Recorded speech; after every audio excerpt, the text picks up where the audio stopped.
Hi guys, Jurassic Junkie here, and Microsoft has pissed me off. Welcome to the Friday Night Rant.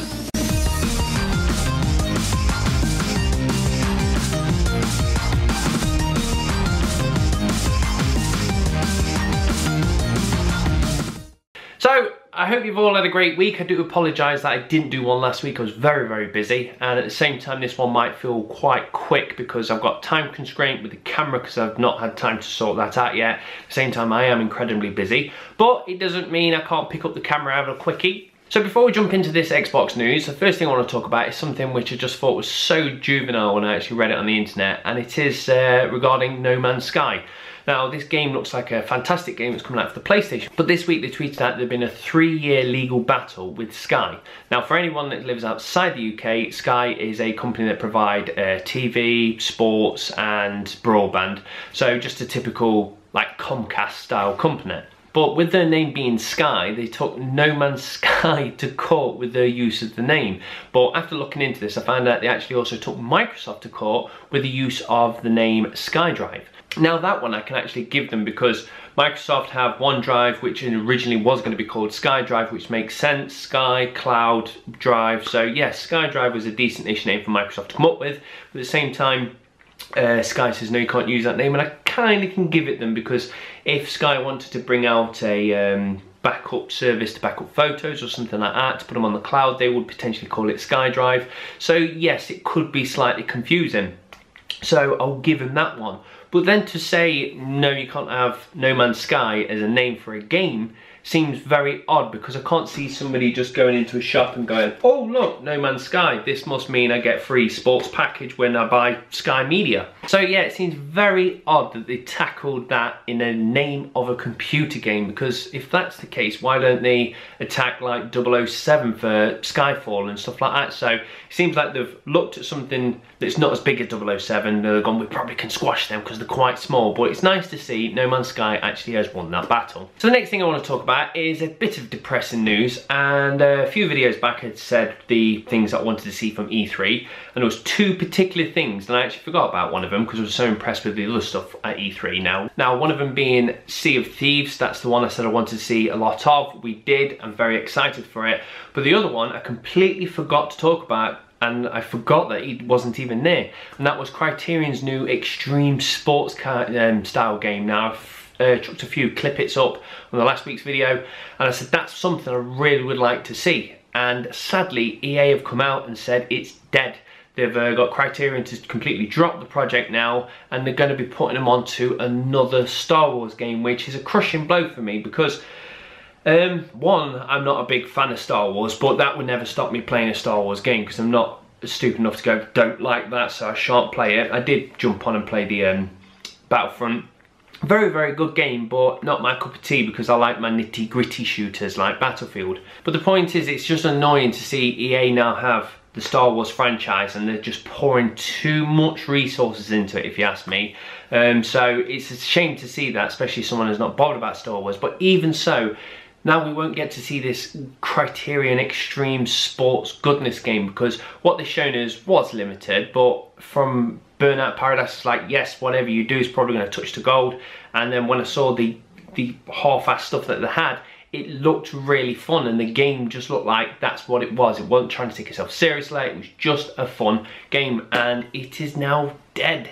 So yes, I'm very gutted to see that happening. God, we're going through this quite quick. 4 minutes, we've got 2 other things to do, so sorry, this is a quicker. In fact, if I can't have time in the future, I might just do quickie Friday night rants.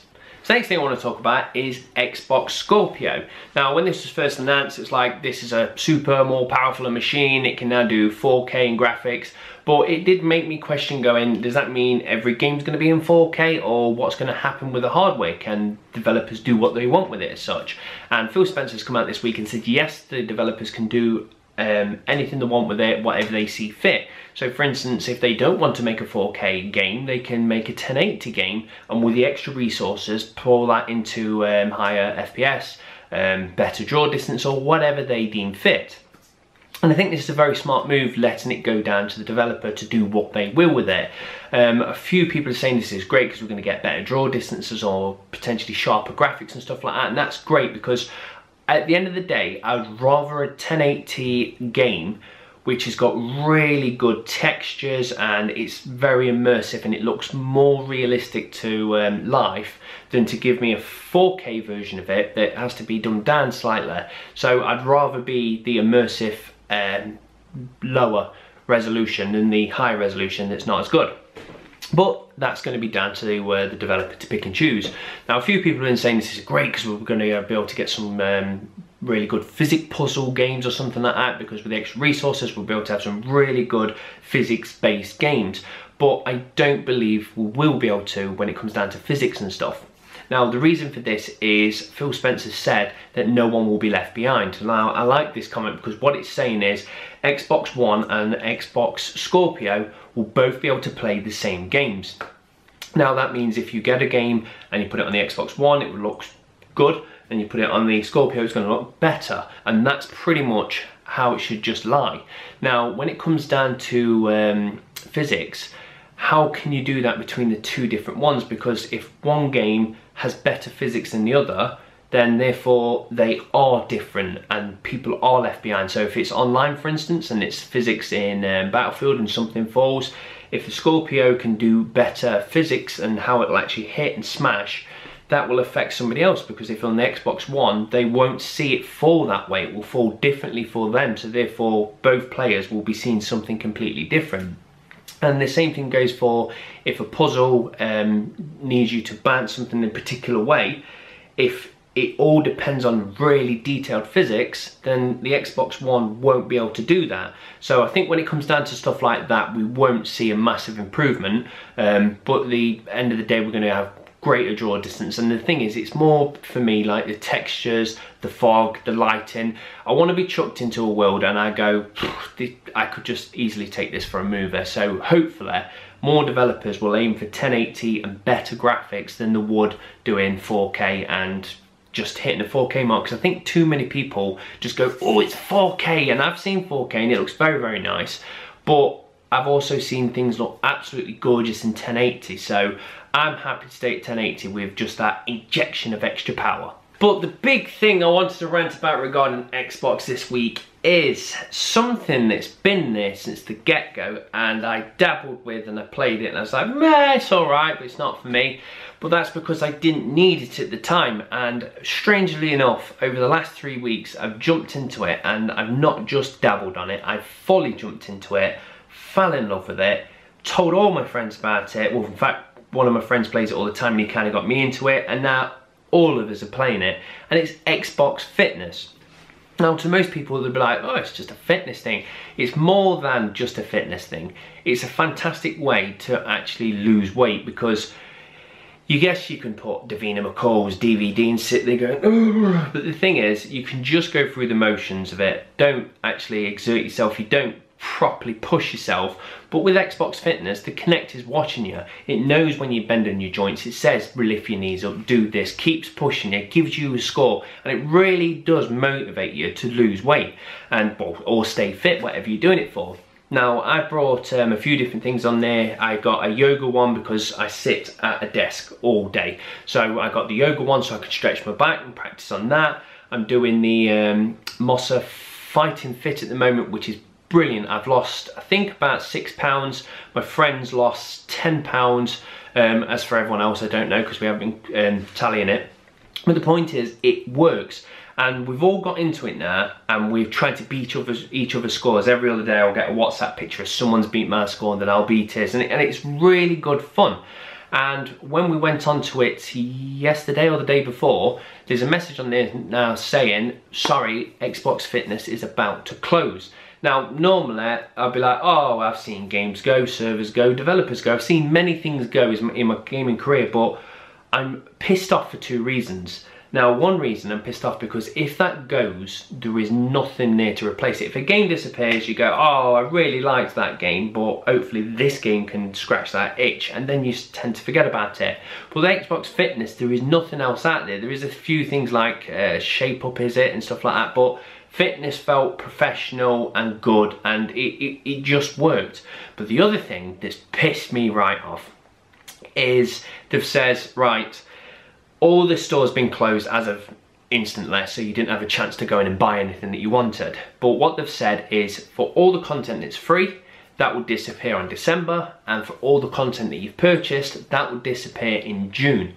So that means they've actually says, thanks for paying us, because some of these programs are quite expensive. I think I spent £10 on yoga, and I was working up to do P90X. I didn't want to do it just yet because I knew it would kill me, but I was willing to pay the £40 asking tag for it, because I know £40 does seem quite a lot to somebody who's going, Jesus, they're charging £40 for something in the video. But when you're into it and you're doing it, and to be fair, when you compare it against the price of the gym, it's not actually that expensive. So I was happy to spend £40 on P90X. The point is, what they're saying is, anything that you've purchased, you've got 1 more year to play, and then finito, it is gone. Now I'm pissed off for 2 reasons, because why don't they either say, 1, we'll reimburse you and give you the money back, or 2, when this service is done, we won't introduce any new content, and what will happen is, if you've purchased something, you'll be able to use it forevermore. The service will be there, but we won't add any more videos in, which would make sense. Now they said it's because the server costs for actually running it, but I think that's a bit of a lie, because I can't see this server demand being very heavy. The content gets streamed to you when you actually do the workouts, but when you buy them, you actually get them downloaded, so there's no real need for the server apart from a scoreboard.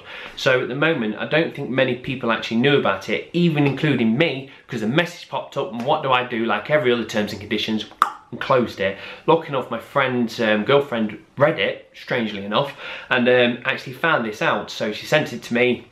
I put it onto Reddit, and then Reddit exploded, everyone going, I can't believe this. So there was floods of us all going to Microsoft saying, we demand our money back.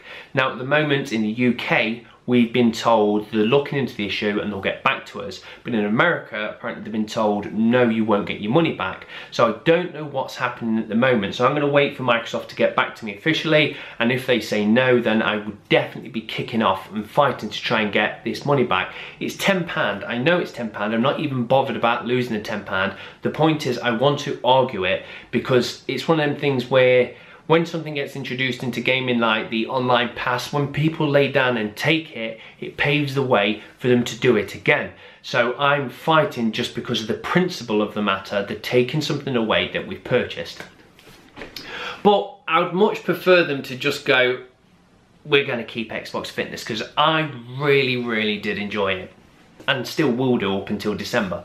So that's pretty much me done and dusted. The last thing I want to talk about before we go though, and it's going to be the question of the week, it is anger. Now I've been playing Mirror's Edge. Joe brought it me as a surprise for Father's Day. Sorry, Jess brought it me as a surprise for Father's Day. And yes, I smashed through it. It took me about 12 to 15 hours, I'd have thought. I enjoyed it. It feels like they have dragged it further from Mirror's Edge 1. I know a lot of people bashed it, but I enjoyed it. I went all the way through it and loved all of it. But I think 12 hours is enough. I think if you keep playing it after that, like, I'm kind of bored now. So it was nice to hit and quit the game. But yes, there was a particular part in it where I had to either kill several guards or flee the guards. And I tried every which way, and every time they did me up. And at one point I managed to get through. I was getting more and more angry, and I managed to get to the elevator, and as the elevator door shut, and it did shut, a stray bullet killed me, which made me just go, well, that's debatable. Well, it didn't make me do that. It made me see red. And I've been a bugger in the past, like I've thrown a controller once or twice, and you don't do that anymore once one smashes. So yeah, I tend to not throw my toys out of the pram, but I was just so angry, I didn't know what to do, and I looked down and all I could see was my big toe, and I just went, that fucker's coming off. And I grabbed my big toe and just pulled it as hard as I can, and Joe was just looking at me going, what the hell are you doing? And then I realised what I was doing and just let go. And it made me laugh after that a game can get you angry, and it, more than anything, it's what you do in that anger. So the question of the week is going to be, what have you done when a game has got you angry? Because I've seen many friends, I've been playing Halo, and my friend James, he got so mad, I heard the biggest bang, and apparently he just punched the floor with his fist, and then at the same time I could hear his girlfriend shouting at him, telling him not to do it again. I've heard controllers get chucked out of the room, loads of different things before, but I've never tried to actually pull off my own toe before. So yes, that's a new one for me. So the question of the week is, have you ever been so angry you've done something stupid, and if so, what was that stupid thing? So that's me done and dusted. I'm going to love you and leave you. Sorry this is a quickie, but like I said, if I can't get to do them, I might just do 5-10 minute Friday night quickies. And then when I've got more time, I can do the 15 to 20 minute Friday night rants. So as always, thank you very much for watching, guys. I'm going to go and shoot off and get some more work done and then sit down on the crew because it was this week's Game for Gold. I never really enjoy Games for Gold because if I wanted it, I would have already brought it. But crews are the ones I didn't buy, and my word, am I enjoying that to the point where I potentially think it's actually better than Forza, just because I enjoy how we can do the co-op missions together. But anyway, I could get into a rant about crew. I best go, got work to do. So thank you very much for watching, guys. And as always, I don't know. I don't know. My brain's all over this place. I don't know how I even end these shows, so bollocks to it. See you later, kids.